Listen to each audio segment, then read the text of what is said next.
الحمد لله نحمده ونستعينه ونستهديه ونستغفره ونؤمن به ونتوكل عليه ونعوذ بالله من شرور أنفسنا ومن سيئات أعمالنا من يهد الله فلا مضل له ومن يضلل فلا هادي له نشهد أن لا إله إلا الله وحده لا شريك له ونشهد أن سيدنا ونبينا ومولانا محمدا عبده ورسوله صلى الله تعالى عليه وعلى آله وأصحابه وأتباعه وأزواجه وذرياته وبارك وسلم تسليما كثيرا كثيرا اما بعد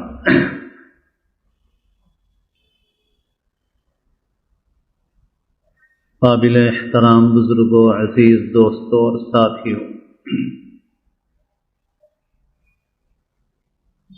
رسول اللہ صلی اللہ علیہ وسلم نے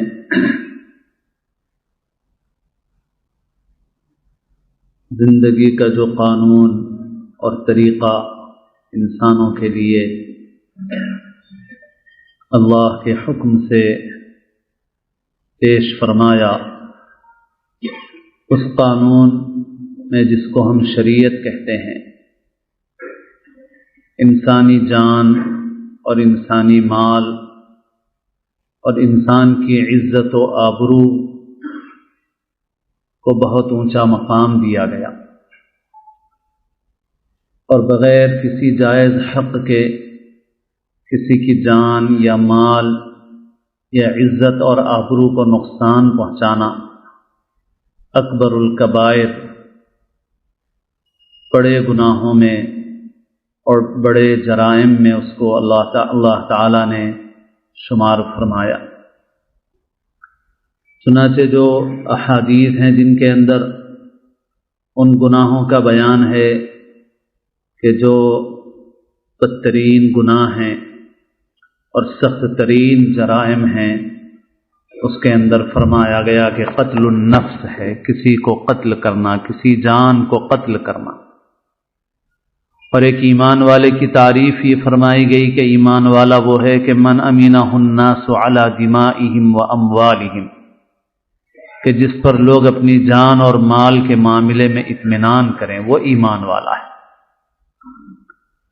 قرآن مجید میں اللہ تعالی نے ارشاد فرمایا ہے، اعوذ باللہ من الشیطان الرجیم،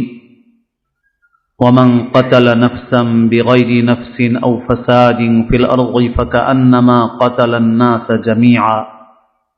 ومن احیاها فکأنما احیا الناس جميعا، کہ جس نے کسی جان کو قتل کیا بغیر کسی جان کے بدلے کے اور بغیر کسی زمین میں فساد کے، یعنی ناحق قتل کیا، تو ایسا ہے گویا اس نے تمام انسانوں کو قتل کیا۔ ومن قتل نفسا بغیر نفس او فساد فی الارض فکأنما قتل الناس جميعا، تو گویا اس نے تمام انسانوں کو قتل کیا ہے۔ ومن احیاها، اور جس نے کسی ایک جان کو بچایا، اس کی زندگی کا سامان کیا، اس کو ناحق مارے جانے سے اور قتل ہونے سے بچایا، تو فرمایا فکأنما احیا الناس جميعا، تو گویا اس نے تمام انسانوں کی جان بچائی۔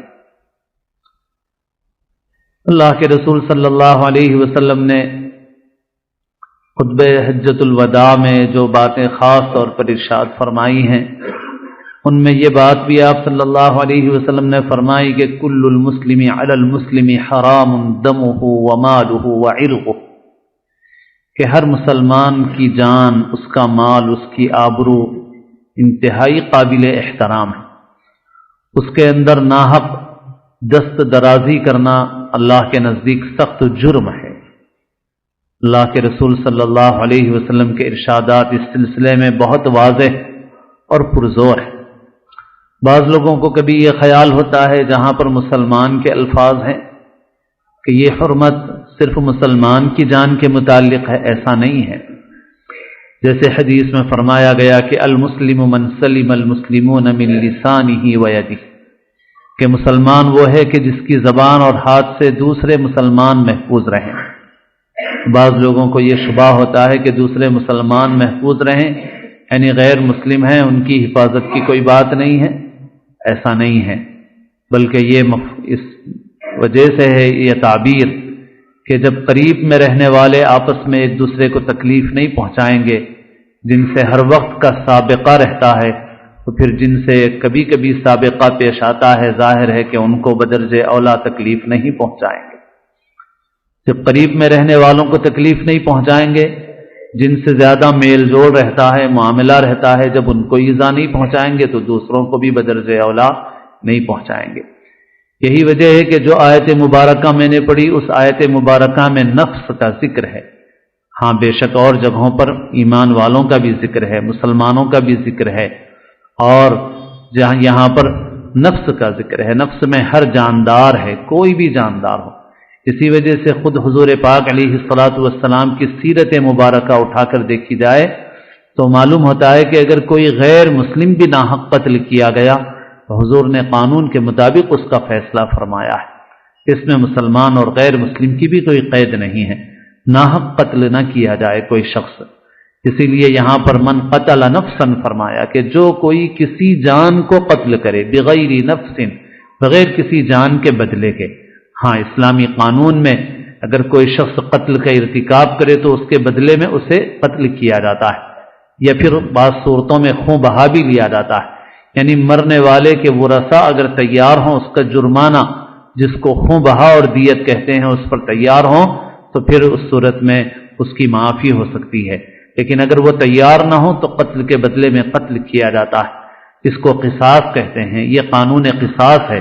اور قانون قصاص بھی کیوں رکھا گیا؟ اللہ تعالیٰ نے قرآن مجید میں اس کو بھی واضح فرمایا، اور فرمایا وَلَكُمْ فِي الْقِصَاصِ حَيَاةٌ يَا أُولِي الْأَلْبَابِ، اے عقل والو اس قانون قصاص میں تمہارے لیے زندگی کا سامان ہے۔ یہ قانون اس لیے مقرر کیا تاکہ لوگوں کی جانیں محفوظ رہیں، کیونکہ جو شخص ایک مرتبہ قتل پر جرت کر چکا ہے، اگر اس کو اس کے صحیح انجام تک نہ پہنچایا جائے تو پھر اس کا برا اثر دوسروں تک بھی پہنچے گا۔ آج دنیا میں جو قانون اختیار کیے جا رہے ہیں ان قوانین کے برے نتائج خود انسان بھگت رہے ہیں۔ کسی زمانے میں شاہ فیصل مرحوم سے کسی مغربی ملک میں صحافیوں نے سوال کیا ان قوانین کے متعلق کہ جو مسلمان ملک میں اختیار کیے جاتے ہیں اور جس میں قاتل کو قتل کے بدلے میں قتل کر دیا جاتا ہے یا چوری ثابت ہونے پر چور کو بہت سخت سزا دی جاتی ہے۔ تو شاہ فیصل سے لوگوں نے، صحافیوں نے معترضانہ سوالات کیے، سوالات کی گویا بوچھار کر دی کہ آپ کے پاس ایسے کیسے قوانین ہیں جو بے رحمانہ قوانین ہیں۔ تو شاہ فیصل نے اس سوال کا راست جواب دینے سے گریز کیا اور دوسری گفتگو میں مشغول رکھتے ہوئے شاہ فیصل نے ان سے ان کے ممالک کے جرائم کے اعداد و شمار معلوم کیے۔ تو انہوں نے اپنے ملکوں کے جرائم کے اعداد و شمار بتائے کہ ہمارے ملکوں میں جرائم کی یہ شرحیں ہیں اور اتنے لوگوں کے قتل ہوئے اور اتنی چوریاں ہوئی، اتنی ڈکیتیاں ہوئی، اتنے زنا بالجبر ہوئے۔ تو شاہ فیصل نے ان سب اعداد و شمار کو سننے کے بعد پھر شاہ فیصل نے اپنے ملک کے اعداد و شمار پیش کیے اور کہا کہ ہمارے ملک میں سال میں چند ایک واقعات ایسے پیش آئے ہیں جس میں ہمیں قصاص لینا پڑا ہے یا چوری کی حد اور سزا جاری کرنا پڑا ہے، اور وہ ایسے ہیں کہ جو انگلیوں پر شمار کیے جا سکتے ہیں، چند ایک واقعات ہیں اور ہم نے یہ سزائیں دی، لیکن اس کے بعد پورے ملک میں ہمارے امن و امان رہا، اور قتل و قتال اور چوری اور ڈکیتی اور جرائم کی یہ جو لمبی چوڑی فہرست ہے تمہارے پاس، وہ ہمارے پاس نہیں ہے۔ تو اب تم ہی بتاؤ کہ وہ قانون بہتر ہے جو ہم اختیار کیے ہوئے ہیں یا وہ جو تم اختیار کیے ہوئے ہیں؟ تو بہرحال یہ ہے کہ اللہ تعالیٰ نے جو قانون قصاص رکھا ہے اللہ تعالیٰ نے خود فرمایا، اور یہ قرآن کوئی انسان کا کلام نہیں ہے، یہ محمد صلی اللہ علیہ وسلم کا کلام نہیں ہے، یہ مسلمانوں کی اپنی بنائی ہوئی کتاب نہیں ہے، بلکہ یہ قرآن اللہ کا نازل کردہ ہے اور اللہ کا کلام ہے۔ اللہ تعالیٰ فرماتے ہیں کہ وَلَكُمْ فِي الْقِصَاصِ حَيَاةٌ، اے عقل والو، یا اولی الالباب، اے عقل والو۔ اللہ تعالیٰ اولو الالباب کہہ کے خطاب کرتے ہیں کہ اے عقل والو تم غور کرو، تو تمہارے لیے اس قانون قصاص میں زندگی کا سامان ہے، اور یہ سزائیں جو مقرر کی گئی ہیں یہ عبرت کے لیے ہیں، یہ جرائم پر روک لگانے کے لیے ہیں۔ خدا آپ ہمارے اپنے شہر میں دیکھیں، ہمارے ملک میں دیکھیں کہ کتنے لوگ ایسے ہیں کہ جو قاتل کی حیثیت سے مشہور ہیں اور مقدمے چل رہے ہیں ان کے اوپر، اور بسا اوقات ضمانت پہ چھوٹتے ہیں اور پھر قتل کرتے ہیں، اور کئی لوگ مل کے قتل کرتے ہیں اور پھر ناکافی شہادتوں کی بنیاد پر چھوٹ کے آ جاتے ہیں،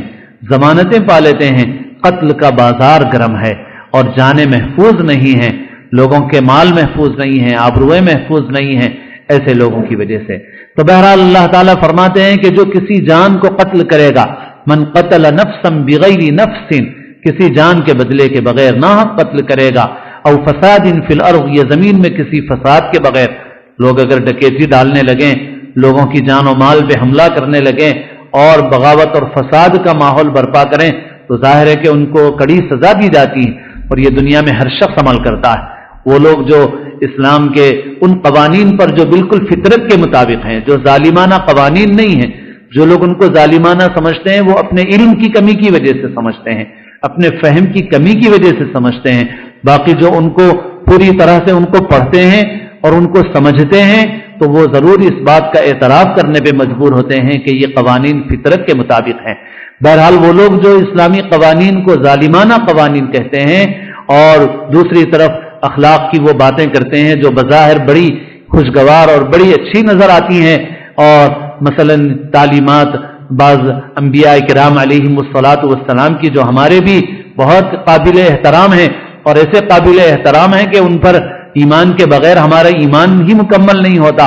اور وہ اپنے موقعوں پر وہ تعلیمات بھی بجا ہیں، اور ان تعلیمات کا بھی اپنا موقع ہے، اپنا مقام ہے، ان کو ہر موقع پر پیش کرتے ہیں، اور مثلا کہتے ہیں کہ اگر کوئی ایک گال پہ تھپڑ مارے تو دوسرا گال اس کے سامنے پیش کر دینا چاہیے۔ لیکن وہی لوگ جو مثلا حضرت عیسیٰ علیہ الصلاۃ والسلام کا نام لیتے ہیں اور ان کی تعلیم پیش کرتے ہیں، آج ان کا حال یہ ہے کہ پوری دنیا میں اگر ایک گال پہ تھپڑ مارو تو دوسرا گال پیش کرنے کا تو سوال ہی نہیں ہے، وہ تھپڑ بھی خود ہی اپنے ہاتھ سے لگاتے ہیں اور دوسروں پہ بموں کی برسات برساتے ہیں۔ تھپڑ بھی ان کو کوئی اور نہیں لگاتا ہے، وہ ایک مصنوعی تھپڑ اپنے آپ کو لگاتے ہیں اور پھر اس کے بعد دوسروں کے اوپر بم برسانا شروع کرتے ہیں، دوسرا تو کیا تھپڑ لگائے گا ان کے، یہ صورتحال ہے۔ اور اگر کوئی غلطی سے کچھ کر جائے تو اینٹ کا جواب پتھر سے دینے کے بجائے وہ تو اینٹ کے چھوٹے چھوٹے ڈھیلوں کا جواب بھی وہ خطرناک بموں سے دیتے ہیں۔ جیسے ابھی ماضی قریب میں فلسطین کی سرزمین میں کتنے معصوم بچے ہیں جو ختم کیے گئے اور سینکڑوں ہزاروں بچوں کو شہید کیا گیا اور ظالموں نے ان پر کوئی رحم نہیں کیا۔ تو بہرحال یہ ہے کہ اسلام کا جو قانون ہے وہ بالکل فطرت کے مطابق قانون ہے، وہ ظالمانہ قوانین نہیں ہیں بلکہ وہ قوانین منصفانہ ہیں، وہ فطرت کے عین مطابق ہیں۔ تو اللہ تعالیٰ نے جو فرمایا کہ اگر زمین میں فساد برپا کرے گا کوئی تو ظاہر ہے کہ اس کے بدلے میں تو اس کو قتل کیا جائے گا، اور ایسی صورتحال میں دنیا میں سبھی اس پہ عمل کرتے ہیں، بلکہ جس انصاف اور اعتدال کے ساتھ ایک اسلامی تعلیمات کو اختیار کرنے والا اس پہ عمل کرتا ہے کوئی اور نہیں کرتا۔ مثلا اسلامی تعلیمات میں بہت سختی سے اس بات کی ہدایت ہے کہ ان عورتوں پر جو جنگ میں حصہ نہ لے ان پر ہاتھ نہیں اٹھایا جائے گا۔ ہاں البتہ جو عورتیں میدان جنگ میں آئیں گی اور وہ ہتھیار اٹھائیں گی اور وہ حملہ کریں گی تو ظاہر ہے کہ وہ بھی دوسرے حملہ کرنے والوں کے حکم میں ہوں گی، لیکن جو عورتیں حصہ نہیں لیں گی، کبھی مسلمان کوئی اسلامی تعلیمات پہ عمل کرنے والا حالت جنگ میں بھی ان پہ ہاتھ نہیں اٹھائے گا، حالت جنگ میں بھی ان پہ ہاتھ نہیں اٹھائے گا، معصوم بچوں پہ ہاتھ نہیں اٹھائے گا، اور دوسرے مذاہب کے پیشواؤں پہ ہاتھ نہیں اٹھائیں گے۔ دوسرے مذاہب کے جو ماننے والے ہیں ان کے پیشواؤں کا اتنا احترام ہے کہ ان کے اوپر بھی ہاتھ نہیں اٹھایا جائے گا اور ان کے ساتھ بھی بدسلوکی نہیں کی جائے گی۔ یہ اسلام کی تعلیمات ہیں۔ تو اللہ تعالیٰ جو استثناء فرما رہے ہیں پوری دنیا اس کی معقولیت کو تسلیم کرتی ہے اور ساری دنیا میں اسی پہ عمل ہوتا ہے کہ اگر کوئی کسی کو ناحق قتل کرے یا زمین میں فساد اور بگاڑ پیدا کرے تو پھر اسے اس کے بدلے میں قتل کیا جاتا ہے، اور ایسی کسی صورتحال کے بغیر اگر کوئی شخص کسی کو قتل کرتا ہے تو ایک شخص کو قتل کرنے والا ایسا ہے گویا اس نے پوری انسانیت کو قتل کیا ہے، وہ پوری انسانیت کا مجرم ہے۔ وَمَنْ أَحْيَاهَا فَكَأَنَّمَا أَحْيَا النَّاسَ جَمِيعًا، اور جس نے ایک جان کی زندگی کا سامان کیا، اس کی حفاظت کی، اس کے بچاؤ کا سامان کیا، تو اس نے گویا پورے انسانوں کی جان بچائی اور پورے انسانوں کے لیے اس نے امن و امان کا انتظام کیا ہے۔ اللہ تعالیٰ نے یہاں پر تمام انسانوں کے لیے یہ بات ارشاد فرمائی ہے، اور بعض موقعوں پر خاص اہل ایمان اور اہل اسلام کا بھی ذکر ہے، اس لیے کہ آپس کے جو مسائل ہوتے ہیں وہ انہی میں ہوتے ہیں جن سے زیادہ میل جول ہوتا ہے۔ جسے خود ہم ہمارے شہر میں دیکھ رہے ہیں کہ مسلمان کا قتل کر رہا ہے، تو ظاہر ہے کہ ایسے موقع پر جو تعبیر اختیار کی جائے گی تو وہ مومن کی تعبیر اختیار کی جائے گی اور مسلم کی تعبیر اختیار کی جائے گی۔ آج ہم ہمارے شہر میں خود دیکھ رہے ہیں کہ مسلمان کا قتل کر رہا ہے پیسوں کے لیے، اور سود کا کاروبار گرم ہے کہ جس کو مٹایا محمد رسول اللہ صلی اللہ علیہ وسلم نے، اور ایک مسلمان کی زندگی کا مقصد یہ ہونا چاہیے کہ وہ سودی نظام کو مٹائے، اور وہ مسلمان خود سودی نظام میں ڈوبا ہوا ہے۔ اور بہت افسوسناک صورتحال ہے ہماری اور ان بستیوں کی جو خاص طور پر مسلمانوں کی اکثریت والی بستیاں ہیں کہ وہاں پر سود کا بازار کرا اور بکثرت سودی لین دین ہے، اور وہ سارے معاملات میں مسلمان ملوث ہیں، اور ہمیں شکایت ہوتی ہے اور ہمیں اس کا حق ہے اور کہ ہم شکایت کریں کہ وہ اصحاب جو ایک مذہبی مقام رکھتے ہیں، ان کا ایک طبقہ مسلکی اختلافات کو اور فروعی اختلافات کو اور چھوٹی موٹی باتوں کو ہوا دینے پر تلا ہوا ہے۔ رحمت للعالمین صلی اللہ علیہ وسلم کے نام پہ جلسے منعقد کر کے حضور کی امت کو توڑنے کا گویا ایک ایسے موقع پر بازار گرم کیا جاتا ہے جو حضور کی اس دنیا میں بعثت اور تشریف آوری کا موقع ہے، جو گویا یوں سمجھنا چاہیے کہ حضور کی شان میں بے ادبی ہے اگر حضور کی خدمت میں اعمال پیش ہوں اور ان جلسوں کی روداد پیش ہو جو حضور کے نام پاک پر منعقد کیے گئے ہیں اور حضور کی بعثت مبارکہ کے عنوان سے منعقد کیے گئے ہیں، اور پھر اس میں حضور کی امت کو توڑا گیا ہے، تو حضور کو کتنی تکلیف نہیں ہوتی ہوگی، اور وہ بھی ایسے وقت میں جبکہ امت سخت ترین حالات سے اور بدترین حالات سے دوچار ہے، بیرونی دشمنوں کی جانب سے بھی بدترین حالات سے دوچار ہے، اور اندرونی طور پر کے یہ جو احوال ہیں ان احوال سے بھی دوچار ہے۔ ان بستیوں میں کہ جہاں پر اس پر بولنے کی ضرورت ہے، جہاں سود پر بولنے کی ضرورت ہے، جہاں بے حیائی پر بولنے کی ضرورت ہے، جہاں ناجائز تعلقات پر بولنے کی ضرورت ہے، جہاں جہیز کے نام پر عورتوں پر ہونے والے ظلم کے خلاف بولنے کی ضرورت ہے، وہاں پر بھی بس تقریریں ہو رہی ہیں، تو وہ تقریریں امت کو توڑنے کی، اختلاف کی، انتشار کی، غیر ضروری بحثوں کی، اور جبکہ امت کا حال یہ ہے کہ امت سود میں غرق ہو رہی ہے۔ عجیب صورتحال ہے مسلمانوں کی بستیوں کی۔ اور جیسے میں نے رمضان میں سنایا تھا کہ فرائض کے متعلق بھی مجھے معلوم ہو کر کے مجھے خود بھی حیرت ہوئی اور عجیب سا مجھے احساس ہوا، کیونکہ میں خود یہیں پیدا ہوا، حیدرآباد میں یہیں پلا بڑھا، مگر میں خود بھی اور میں رہا بھی ہوں میں درمیان میں، مگر مجھے خود بھی اتنا احساس نہیں تھا، کیونکہ ایک عرصے سے اتنا زیادہ مجھے عوام میں اس قدر جانے کا موقع نہیں ہوتا۔ مجھے جب ابھی ایک آدھ رمضان پہلے یہ معلوم ہوا کہ ہماری ان مسلمان بستیوں میں نوجوانوں کی اکثریت روزہ نہیں رکھتی، تو میرے لیے خود ایک حیرت ناک چیز تھی۔ مجھے خود یہ سن کے حیرت ہوئی کہ مسلمانوں کی اکثریت ہے اور نمازیں تو ضائع کرنا ہے، رمضان کا مبارک مہینہ ہے اور معلوم ہوا کہ اکثریت روزہ نہیں رکھتی۔ فرائض کا یہ حال ہے اور محرمات کا یہ معاملہ ہے کہ سود جیسا حرام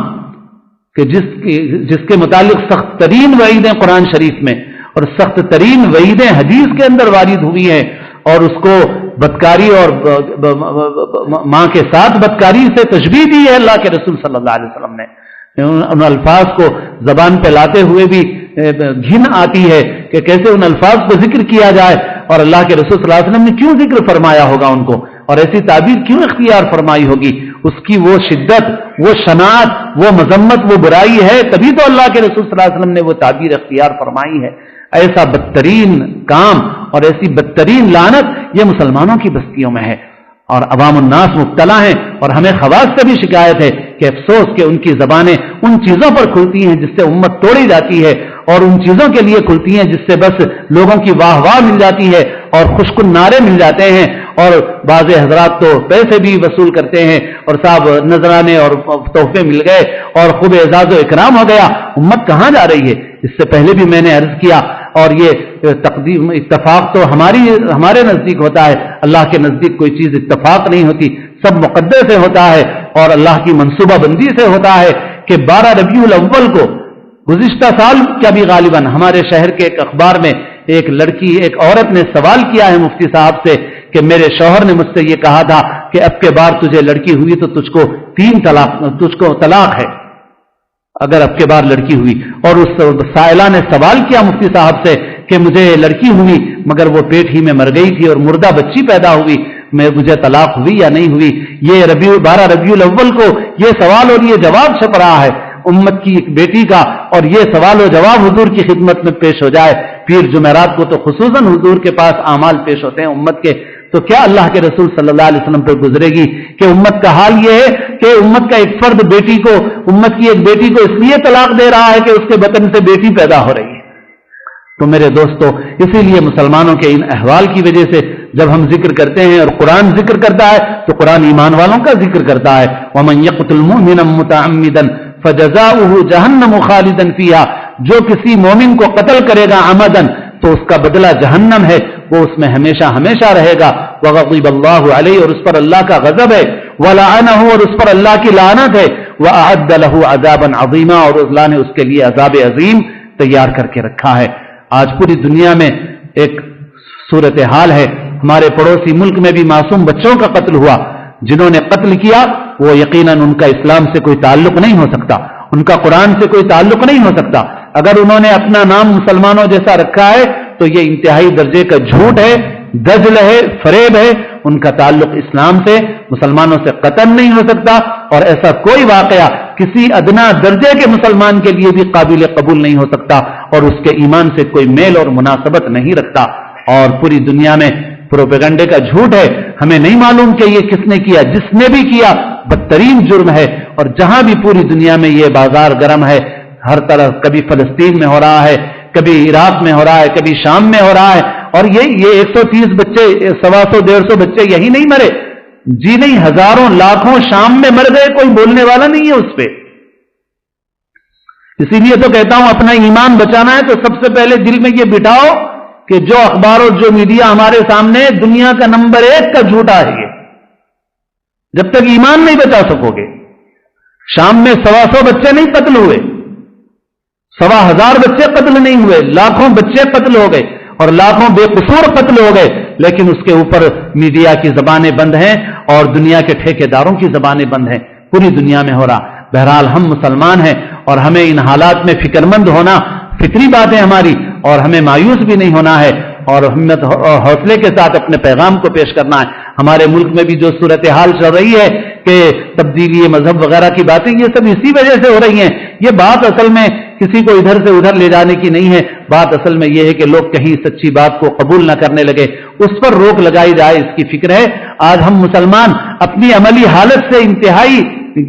خراب حالت میں ہیں. ہماری اخلاقی حالت انتہائی خراب ہے، اور جیسے ابھی ہم ذکر کر رہے ہیں، لیکن اس کے باوجود بھی یہ اسلام کا اعجاز ہے، یہ قرآن کی حقانیت ہے، اور یہ مسلمانوں کا کوئی کمال نہیں ہے، مسلمانوں کا کوئی معجزہ نہیں ہے کہ مسلمانوں نے کوئی کارنامہ کر دکھایا ہو، بلکہ یہ اس پروردگار کے کلام کا اثر ہے جو مسلمانوں کا بھی رب ہے اور ہندوؤں کا بھی رب ہے اور عیسائیوں کا بھی رب ہے اور بدھوں کا بھی رب ہے، جو تمام انسانوں کا رب ہے، تمام انسانوں کا خالق ہے، تمام انسانوں کا مالک ہے. اس نے جو پیغام بھیجا ہے اس پیغام کی اثر آفرینی ہے، اس کی صداقت ہے، اس کی سچائی ہے کہ اس قدر ناموافق حالات میں بھی اور اس قدر جھوٹے پروپیگنڈے کے باوجود بھی اور اس قدر خون کا بازار، خون کے ندیاں بہانے کے باوجود بھی لوگ سچائی کو سمجھتے ہیں اور لوگ سچائی کو قبول کرتے ہیں، اور اسی کی وجہ سے لوگوں کو پریشانی ہے. بہرحال ان حالات میں ہمیں امن و امان کے ساتھ اور قانون کے دائرے میں رہتے ہوئے اور اپنی سمجھدار قیادت کی رہنمائی کے مطابق ہمیں سب سے پہلے اپنی اندرونی زندگی کو سنوارنا ہے اور اپنے عقائد کو درست کرنا ہے، اپنے اعمال اور اخلاق کی اصلاح کرنا ہے اور اپنی زندگی سے اسلام کا صحیح عملی نمونہ پیش کرنا ہے. اور ہمیں اس بات میں بالکل واضح اور دو ٹوک رہنا ہے کہ وہ سرگرمیاں جو اسلام کے خلاف ہیں وہ ہمیں کسی قیمت پر بھی برداشت نہیں ہے اور ہم کسی قیمت پر بھی ان کی تائید نہیں کرتے، اور اگر کوئی ان کا الزام ہمارے سر تھوکتا ہے تو ہم اس سے بری ہیں، ہم اس سے بے تعلق ہیں. ہم اللہ پر ایمان رکھتے ہیں اور ہمارا شعار بس یہی ہے، امن اور ایمان. اور ہمارا دین ہم کو یہی سکھاتا ہے، الذین آمنوا ولم یلبسوا ایمانہم بظلم اولئک لہم الامن وہم مہتدون. ہم امن اور ایمان کے پیغامبر ہیں، ہم دنیا کو امن دینا چاہتے ہیں اور امن پھیلانا چاہتے ہیں. یہی ہمارے دین کی تعلیم ہے. اس پر عمل کریں گے تو ہم بھی امن سے رہیں گے اور پوری دنیا بھی امن میں رہے گی. اللہ تعالیٰ اپنے فضل و کرم سے اپنے اس پیغام کو سمجھنے کی ہم کو اور تمام انسانوں کو توفیق نصیب فرمائے, اور اللہ تعالیٰ ہمارے شامت اعمال کو ہمارے گناہوں کو معاف فرمائے, اور ہماری شامت اعمال سے جو برے اثرات پیدا ہو گئے اللہ ان کو دور فرمائے, اور پوری دنیا میں امن و امان اللہ تعالیٰ پیدا فرمائے, اور جو فساد اور بگاڑ اور قتل و خوریزی اور انسانیت میں بگاڑ پیدا کرنے والے سرغنے ہیں اور انسانیت کے دشمن ہیں, اللہ تعالیٰ ان کی تدبیروں کو ناکام اور رائگاں فرمائے, اور اللہ تعالیٰ ہم سب کو اپنا بنا لے اور اپنی رضا والے اعمال کی توفیق نصیب فرمائے, ناراضگی والے اعمال سے حفاظت فرمائے, ہم سب کو سچی پکی توبہ کی توفیق نصیب فرمائے, اور ہماری عمروں کا جو حصہ گزر گیا, غفلت میں گزر گیا, معصیت میں گزر گیا, عمر کا جو حصہ بچا ہوا ہے اللہ تعالیٰ اپنے فضل و کرم سے اسے طاعت میں استعمال کرنے کی توفیق نصیب فرمائے. ہم سب کو اسلام کی زندگی اور اپنے اپنے وقت پر کامل ایمان پر خاتمہ نصیب فرمائے. سنتیں ادا